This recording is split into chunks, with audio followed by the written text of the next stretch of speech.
বিমান বিধ্বস্তের ঘটনায় আজও থমথমে মাইলস্টোন স্কুল অ্যান্ড কলেজের পরিবেশ। রয়েছে আইন শৃঙ্খলা বাহিনীর উপস্থিতি। উদ্ধার অভিযান রাতেই শেষ হয়। সকালে বিমান বাহিনীর সদস্যরা আলামত সংগ্রহ করেন। আলামত সংগ্রহের জন্য আসেন সিআইডি সদস্যরাও। তবে ক্যাম্পাসে অবস্থান করা শিক্ষার্থীদের অভিযোগ, প্রকৃত মৃতের তথ্য গোপন রাখা হয়েছে। তারা বলছেন অনতিবিলম্বে আহত এবং নিহতদের ক্ষতিপূরণ দিতে হবে সরকারের পক্ষ থেকে। মাইলস্টোনের শিক্ষকরা জানান, গতকালের ঘটনায় তারা গভীরভাবে শোকাহত। এছাড়া কতজন শিক্ষার্থী ক্লাসে উপস্থিত ছিলেন আর কেউ নিখোঁজ আছে কিনা তালিকা করা হচ্ছে, পরে জানানো হবে। এদিকে বিমান বিধ্বস্ত হওয়ার জায়গাটিকে নেওয়া হয়েছে ক্রাইম সিনের আওতায়। উৎসুক জনতাও আসছেন ঘটনাস্থল দেখতে।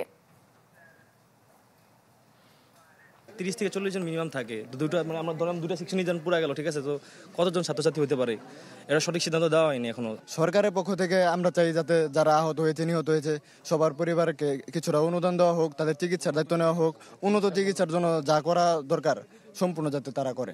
সন্তান হারাইছে, তাদের ভিতর তো ভয় কাজ করছে। আর পাশে আরো যারা অভিভাবক আছে তারাও তো এখন ভয় পাবে যে মাইলস্টোনে ভর্তি করার জন্য তাদের সন্তানদের জন্য, কারণ শিক্ষা প্রতিষ্ঠানেও তাদের সন্তানরা নিরাপদ নয়। তাহলে আর কোথায় সুরক্ষিত আছে তারা?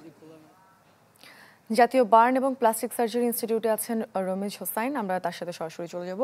রমিজ, শেষ পর্যন্ত কতজন হতাহতের খবর আছে আপনার কাছে এবং ব্রিফিংয়ে বা আর কি বলা হয়েছে? ম্যাগিও ঠিক আমার মতোই কোয়ালিটিতে কোনো ছাড় দেয় না। 7টি দেশের সেরা খামার থেকে আসে ম্যাগি নুডলসের ময়দা। মা হিসেবে এটাই আমার জন্য গিফট। সব মিলিয়ে 27 জনের মৃত্যু হয়েছে এবং গতকাল রাত 8টা থেকে আজকে সকাল 8টা পর্যন্ত আরও 8 জনের মৃত্যু হয়েছে, যেটা আমাদেরকে burn and plastic surgery institute থেকে কিছুক্ষণ আগে আসলে ব্রিফ করে জানানো হয়েছে। এবং বাকি যারা রয়েছেন এদের মধ্যে 5 জন আইসিইউতে রয়েছেন, তাদের অবস্থাও কিন্তু বেশ আশঙ্কাজনক। এছাড়া অন্যান্য যারা ভর্তি আছেন, যাদের শরীরে 15%, 20% বা 40% বার্ন আছে, বা যাদের শ্বাসনালী পোড়া আছে, তারা সবাই কিন্তু আশঙ্কাজনক হিসাবে তার চিকিৎসকরা বলছেন। কারণ শ্বাসনালী পোড়া থাকলে সাধারণত মানুষকে আসলে শেষ পর্যন্ত আসলে তাকে বাঁচানো খুব কষ্টকর হয়ে যায়।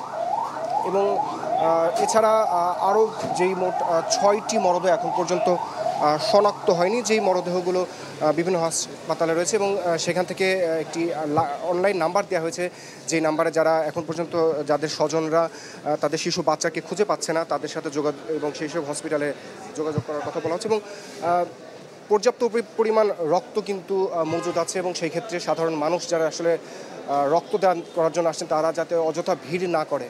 এবং যেহেতু এখানে একটি সংক্রামক রোগের একটা ব্যাপার থাকে, যেহেতু পুরা শরীর সেখানে সংক্রমণ হতে পারে, তো সেই কারণে সাধারণ মানুষ যারা আসে তাদেরকে কিন্তু ভেতরে আসলে প্রবেশ করতে দেওয়া হচ্ছে না। এখানে দেখছি সেনাবাহিনীর সদস্য এবং আনসার সদস্য, পুলিশের সদস্যরা রয়েছেন।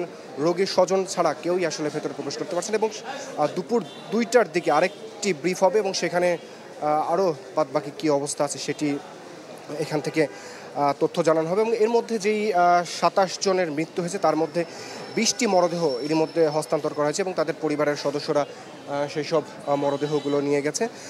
নতুন যেই 10 জন মারা গেছে তাদের মধ্যে কিন্তু বেশিরভাগই 13-14 বছরের শিশু, এবং এর মধ্যে একজন আছেন মেহরিন, যিনি একজন শিক্ষিকা, এবং জুবাই নামের একজন আছে 30 বছর বয়স্ক।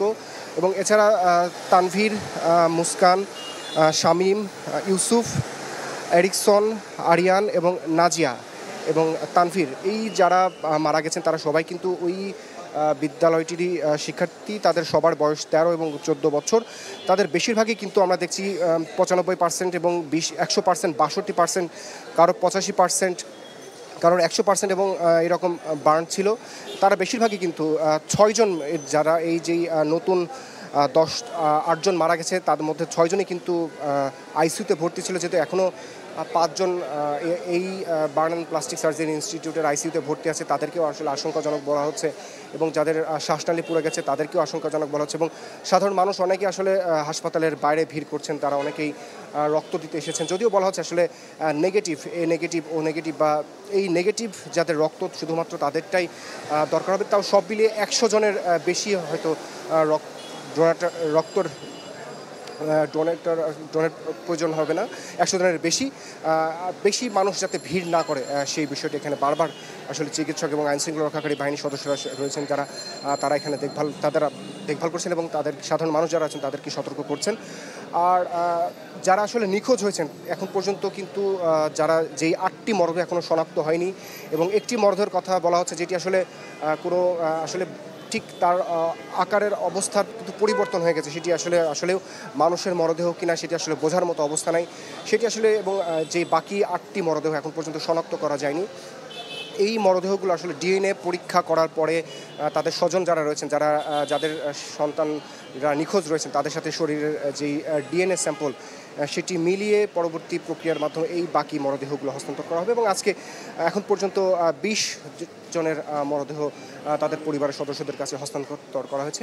যদিও আমরা আসলে মরদেহ হস্তান্তরের প্রক্রিয়াটা অনেকটা আড়ালেই করা হয়েছে, কারণ সাধারণ যারা স্বজনরা রয়েছেন তারাও আসলে চাচ্ছেন না গণমাধ্যমের মুখোমুখি হতে এবং একটা শোকাতুর পরিবেশের মধ্যে তারা কেউ এই বিষয়টা গণমাধ্যমদেরকে আসলে এড়িয়ে যেতে যাচ্ছেন। তারা তাদের আদরের সন্তানদেরকে যারা মাত্র ক্লাস প্রথম শ্রেণী, দ্বিতীয় শ্রেণী বা তৃতীয় শ্রেণীতে যারা পড়াশোনা করে, পরিবারের সব থেকে ক্ষুদে বাচ্চাটার এরকম একটা মর্মান্তিক করুণ পরিণতি আসলে তারা কেউই মেনে নিতে পারছে না। এটা আসলে মেনে নেওয়ার মতো বিষয় নাই। তারা আসলে তাদের পরিবারের স্বজনদের সে সমস্ত শিশুদের নিয়ে তাদের নিজ নিজ বাড়িতে নিয়ে তাদের সৎকার করবেন এবং দাফন করা হবে। আর একজন চিকিৎসক যিনি আছেন তার মরদেহ নেওয়া হয়েছে এবং জুবাইর নামের একজন ব্যক্তি যিনি 30 বছর বয়স্ক, তার শরীরেও 62% বার্ন ছিল, তিনি আইসিইউতে ভর্তি ছিলেন, তিনিও মারা গেছেন। এবং যারা আসলে ভর্তি আছেন সবাইকেই আসলে আশঙ্কাজনকই বলছেন, যেহেতু বেশিরভাগই যাদের শ্বাসনালী পোড়া রয়েছে এবং শ্বাসনালীতে কিছুটা ক্ষত রয়েছে। তো এবং বয়স যেহেতু অনেকটাই কম, 14 বছর 15 বছর বা কারো 13 বছর বয়স, তো এই পোড়া শরীরে আসলে তারা যে পরিমাণ কষ্ট সেটা আসলে কতটুকু লাঘব সেটা সহ্য করার মতো একটা অবস্থা তারা পৌঁছাবে এবং তাদের শেষ পরিণতিটা কী হবে সেই বিষয়টা নিয়ে চিকিৎসা বেশ সন্দিহান রয়েছেন এবং তারা তাদের সর্বোচ্চটা চেষ্টা করে যাচ্ছেন। কিছুক্ষণ আগে যিনি ব্রিফ করছিলেন তিনি আসলে আমাদের বলছিলেন যে এখানে যেহেতু এই হসপিটালটির সাথে সিঙ্গাপুরের একটি প্রতিষ্ঠানের একটি চুক্তি আছে এবং সেখানে এই সমস্ত যারা পোড়া রোগী রয়েছেন তাদের নমুনা এবং তাদের শরীরের যে কন্ডিশন সেগুলো আসলে তারা সিঙ্গাপুরে পাঠাচ্ছেন এবং সেখান থেকে সিঙ্গাপুরে যারা চিকিৎসকরা রয়েছেন তারাও এখানে দেখভাল করছেন। দর্শক, একজন স্বজন হয়তো আসলে তার সাথে কথা না বলে বোঝা, যদিও এখান থেকে তিনি অনেকটা কান্নারত অবস্থায় এখান থেকে বের হয়ে গেলেন, যদি অবশ্যই আসলে কারোর সাথে ঠিক কথা বলাটা আমি সমীচীন হবে না। তো চিকিৎসকরা যারা আসলে সিঙ্গাপুরে অবস্থান করছেন, সেই হসপিটালের চিকিৎসক, তারা কিন্তু এখানে সব কিছু সার্বিক বিষয়টি দেখভাল করছেন এবং যাদের অবস্থা বেশ ক্রিটিক্যাল থাকবে তাদেরকে দ্রুত সময়ের মধ্যে অন্যান্য বিদেশে যদি চিকিৎসার সম্ভব হয় তাহলে সেই বিষয়টির কথাও এখানে বলা হচ্ছে যে চিকিৎসায় কোনো ধরনের গাফিলতি থাকবে না, সেই বিষয়টি আসলে বারবার নিশ্চিত করা হচ্ছে। এবং সব কিছু যেই হসপিটালগুলোতে রয়েছে, বিশেষ করে বার্ন এবং প্লাস্টিক সার্জারি ইনস্টিটিউট এবং ঢাকা মেডিকেলেও 3 জন শিক্ষার্থী আসলে ভর্তি আছেন, তার মধ্যে 2 জন আইসিইউতে রয়েছেন। সবার চিকিৎসা আসলে কোনো ধরনের ব্যাঘাত ঘটবে না এবং কোনো ধরনের অবহেলা করা হবে না এটা বলা হচ্ছে এবং চিকিৎসকরা তাদের সর্বোচ্চটা চেষ্টা করবে এবং পরবর্তী কী আপডেট সেটি আসলে দুপুর 2টার পর আপনার মাধ্যমে দর্শকদের জানাতে পারবো। মুর্সানা। রমিজ, আপনাকে ধন্যবাদ। দর্শক, রমিজ হোসেন আমাদের সাথে যুক্ত হয়েছিলেন জাতীয় বার্ন এবং প্লাস্টিক সার্জারি ইনস্টিটিউট থেকে। এবারে ঢাকা মেডিকেলের বার্ন ইউনিটের রয়েছেন আমাদের আরেকজন সহকর্মী জিনিয়া কবির সূচনা, তার সাথে আমরা সরাসরি যুক্ত হব। সূচনা, আপনি তো বার্ন ইউনিটে আছেন, তো সেখানকার আসলে পরিস্থিতিটা কেমন দেখছেন?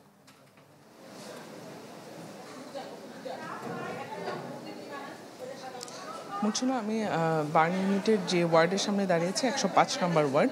এখানে এই মুহূর্তে ঢাকা মেডিকেল বার্ন ইউনিটে 3 জন রোগী আছেন, যার মধ্যে 2 জনই আইসিইউতে, অর্থাৎ জারিফ যার বয়স হচ্ছে 10 এবং সবুজা বেগম যার বয়স 40। এই 2 জন কিন্তু আইসিইউতে আছেন এখন। এবং আরেকজন যে রোগী রায়ান, যে ক্লাস 8-এ পড়ে এবং যার বয়স হচ্ছে 14, সে এখানে আছেন অবজারভেশন ওয়ার্ডে, 105 নম্বর ওয়ার্ডে সে আছে এবং উদ্বিগ্ন তার স্বজনেরা তার সাথে রয়েছেন এবং তাকে কিছুক্ষণের মধ্যে জাতীয় বার্ন এবং ইনস্টিটিউটে তাকে শিফট করা হবে এবং সেখানে তাকে আইসিইউতে রাখা হবে। কারণ এখনও রায়ান মুখ দিয়ে খাবার খেতে পারছেন না, তাকে আসলে নাকে নলের মাধ্যমে খাওয়ানো হচ্ছে এবং তার এখন যেটি তারা বলছেন যে তিনি 18% পুড়ে গেছেন। চিকিৎসকদের সাথে আমাদের কথা হয়েছে, বলেছেন যে তিনি নিবিড় পর্যবেক্ষণেই তাকে রাখাটা এখন জরুরি, কারণ তার যদিও সে 18% পুড়েছে কিন্তু তার শ্বাসনালী কিছুটা পুড়েছে, এ কারণে আসলে তাকে নিবিড় পর্যবেক্ষণে রেখে তারা তার চিকিৎসাটি চালিয়ে যেতে চান, এই কারণেই তাকে জাতীয় বার্ন এবং ইনস্টিটিউটে পাঠিয়ে দিবেন। তার মা তার পাশে বসে আছেন, তিনি আসলে কথা বলার মতো পরিস্থিতিতে নেই। তার সাথে আরেকজন আছেন, তার স্বজন, তার ফুপু আছেন আমাদের সাথে। আমি একটু কথা বলতে চাই, মানে আসলে আপনাদেরকে আমরা কি বলবো, মানে এরকম একটা পরিস্থিতি একটু যদি মানতে কি এখন কি বলবো, রোগীর অবস্থা তো অনেক খারাপ। ও যখন আগুনটা লাগে, ও তখন বের হইতেছিল, তখন আগুনটা লাগে ওর শরীরে পিছনে। ও যখন দেখতে পায় তখন দৌড়িয়ে বাহিরে এসে ও যে দুব্বা গাছ আছে না, ওখানে লুটিয়ে পড়ে আর কি, ওখানে লুটিয়ে পড়ে ও আগুনটা নিভায় ওর শরীরে থেকে। তারপরে নিজেই ওই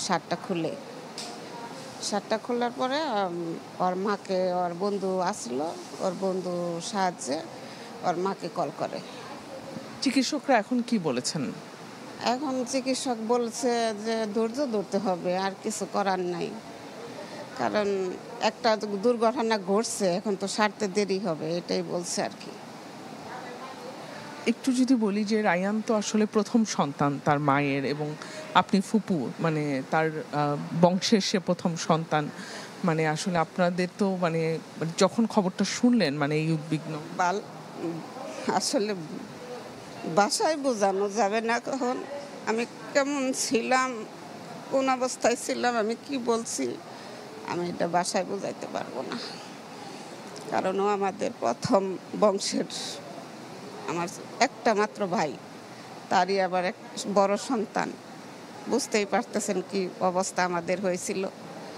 আমি মনে করেন 2 মিনিটের ভিতরে আমি ওখান থেকে বেরোইছি বাসায় থেকে, যখন আমি জানতে পারছি।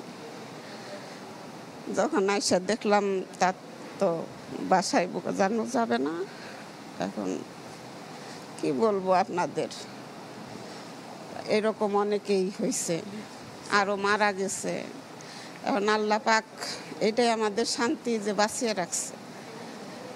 সুস্থ হবে, বাইসা থাকলে সুস্থ হবে, কিন্তু আল্লাহ যে বাঁচিয়ে রাখছে এটাই আমাদের আল্লাহর কাছে শুকরিয়া, আর কিছু বলার নাই। আসলে সত্যি আমাদের কি আর বলার থাকতে পারে। আসলে যারা এখন যারা হাসপাতালের বিছানায় আছে, তাদের স্বজনদের জন্য কিন্তু একটাই শুধু তাদের প্রত্যাশা যে যেভাবেই ফিরুক, সুস্থ হয়ে তাদের সন্তান তাদের কাছে ফিরুক, এবং তাদের মানে তাদের তো আসলে যে শুধুমাত্র যে তাদের শারীরিক যন্ত্রণা সেটি না, তাদের যে মানসিক যন্ত্রণায় এই যারা কোমলমতি শিশু, যারা শিক্ষার্থী, সেটিও কিন্তু সেই ট্রমাটি কিন্তু তাদের আছে। তাদের একদমই পাশের বন্ধুটিও হয়তো মুহূর্তের মধ্যে ছাই হয়ে গিয়েছে, সেটিও কিন্তু তারা ভুলতে পারছে না। এখানে যারা স্বজন আছেন তাদের সাথে আমরা কথা বলেছি, এবং বাকি যে দুজন তারা কিন্তু চিকিৎসকরা বলেছেন তাদের অবস্থা বেশ গুরুতর, তারা আইসিইউতে আছে। সব মিলিয়ে মূর্ছনা ঢাকা মেডিকেলের বার্ন ইউনিটের এখনকার মতো এই পরিস্থিতি। সূচনা, আপনাকে ধন্যবাদ। দর্শক, যিনি কবি সূচনা যুক্ত হয়েছিলেন আমাদের সাথে, তিনি ছিলেন ঢাকা মেডিকেলে।